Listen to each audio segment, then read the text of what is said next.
Bienvenidos al módulo de medicina infecciosa de este curso virtual para el servicio social obligatorio.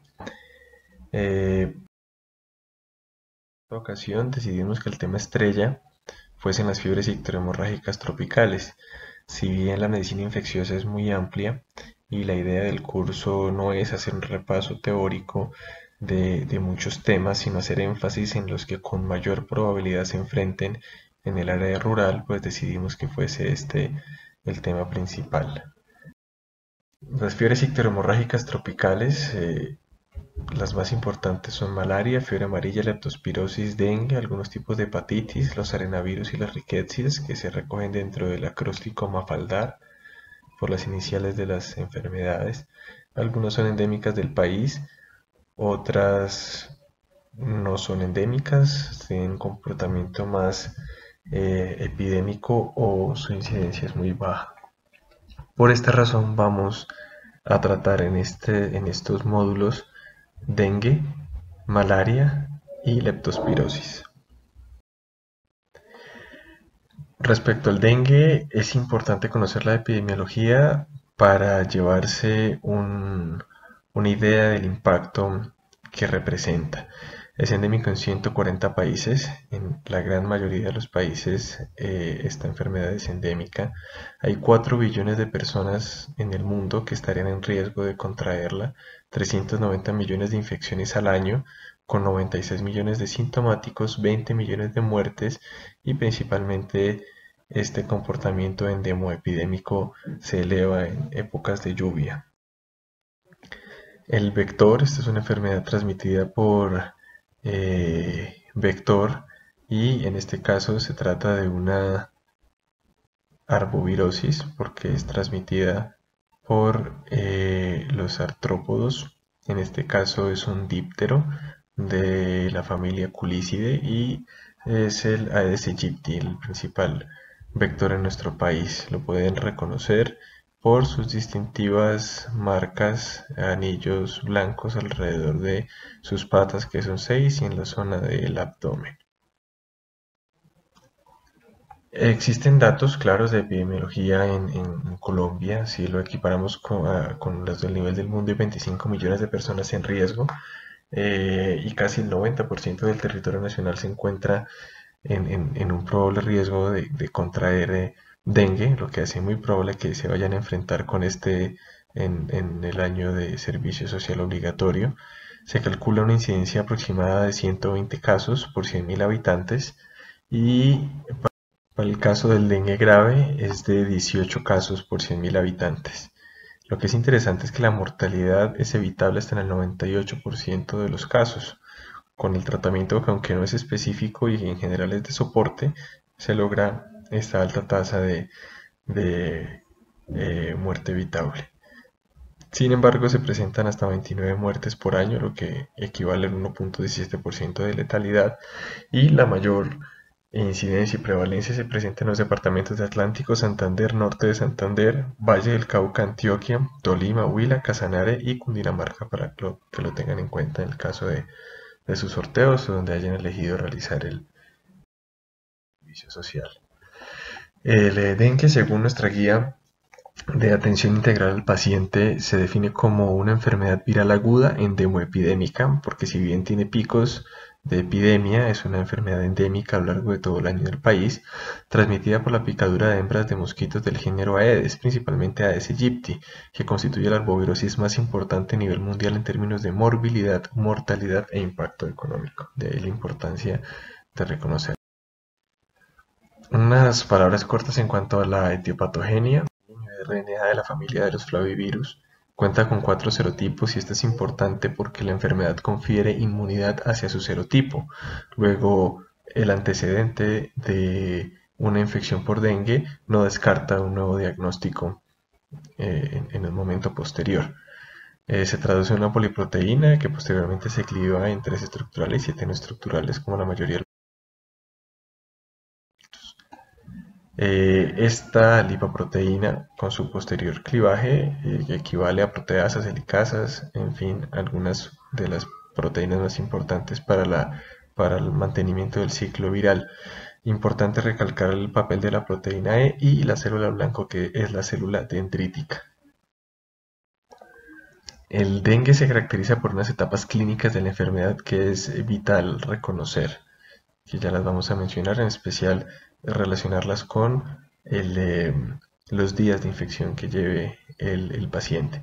El espectro clínico es muy amplio, como bien en la epidemiología, una gran cantidad de pacientes son asintomáticos, o el siguiente grupo son pacientes con dengue sin signos de alarma, y por último, afortunadamente, el menos prevalente, que es el dengue grave.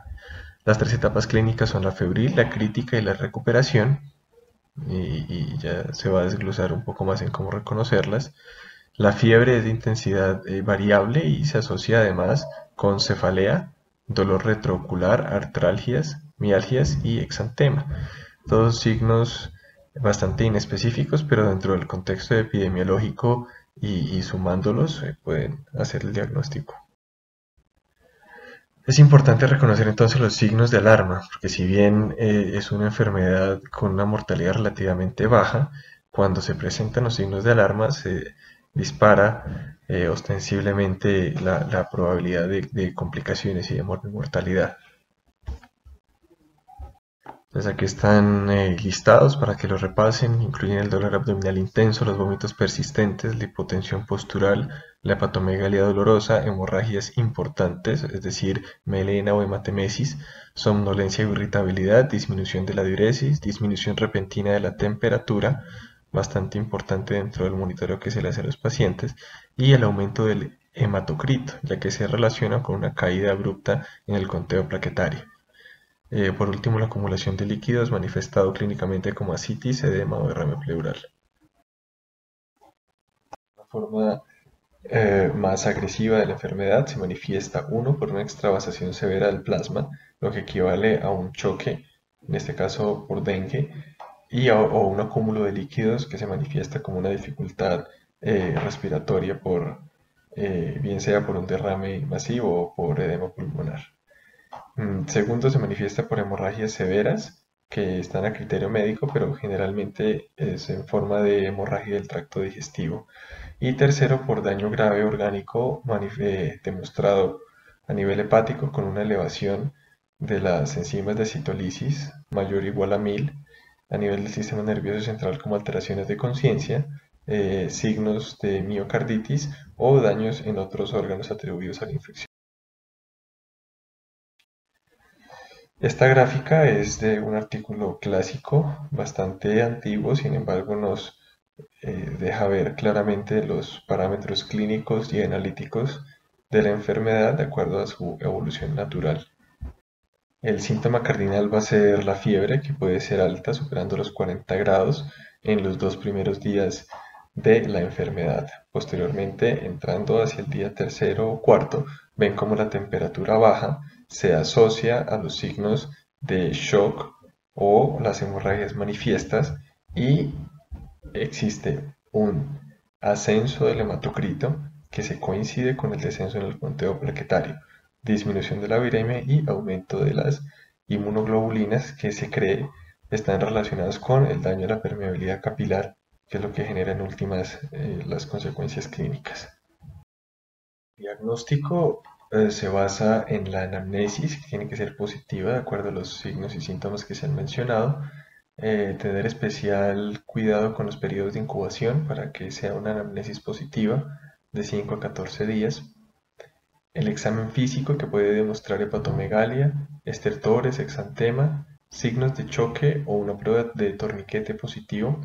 Consiste en insuflar el manguito del manómetro en el antebrazo durante 5 minutos a la presión arterial media. Posteriormente retirarlo, demarcar un área de 10 centímetros cuadrados, que puede ser 2.5 por 2.5, y es positiva cuando se cuentan más de 30 petequias en su interior. Y la confirmación por laboratorio, que es obligatoria en los casos graves, pero se recomienda solicitar la IgM para dengue en todos los casos.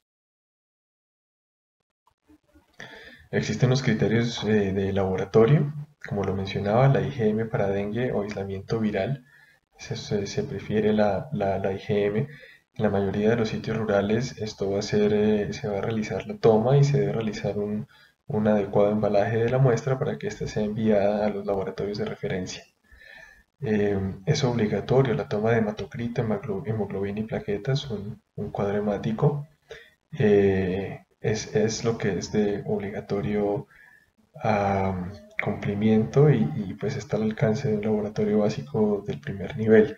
Importante, como mencionaba anteriormente, tener en cuenta la evolución del hematocrito que se relaciona con el conteo plaquetario.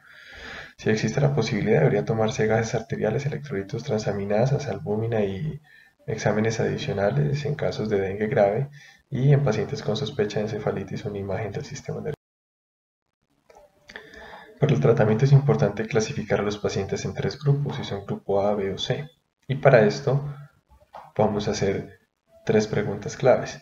¿El paciente tiene dengue? Por criterios clínicos y analíticos, ¿tiene alguna comorbilidad o signos de alarma? Ejemplo, embarazo, infección por VIH, un adulto mayor o los signos de alarma mencionados. O el paciente se encuentra en choque o tiene alguna complicación orgánica que se atribuye a la infección por dengue. Contestando a cada una de estas preguntas nos encontramos con los grupos. Si el paciente tiene dengue pero no cumple con los siguientes criterios o la respuesta es negativa a las preguntas, se puede realizar un tratamiento ambulatorio que es sintomático e hidratación. Ya vamos a ver un poco para objetivarlo, pero es un tratamiento paliativo con indicaciones claras de los signos de alarma y un control el primer día sin fiebre. Lo mismo se coincide con la elevación del hematocrito y el descenso plaquetario. El grupo B de pacientes son aquellos que no están en un choque por dengue, pero que tienen factores de riesgo para desarrollar un dengue grave. Estos pacientes deben hospitalizarse para una observación estrecha y tratamiento médico intrahospitalario. Y el grupo C de pacientes son los pacientes con un choque por dengue que requieren un tratamiento intensivo. En cuanto al alivio sintomático, se recomienda una dosis máxima de acetaminofén 1 gramo vía oral cada 6 horas o su equivalente para la población pediátrica. Los AINES, recuerden que están contraindicados por su función antiplaquetaria y por antiagregante y por el deterioro que pueda generar de la función renal. Y la hidratación debería realizarse con bolos usuales de cristaloides, posteriormente 5 a 7 cc kg por 2 horas, disminuir el conteo a 3 a 5 cc kg por 4 horas y realizar posteriormente 12 cc kg por 2 horas o dejar una infusión de 100 cc hora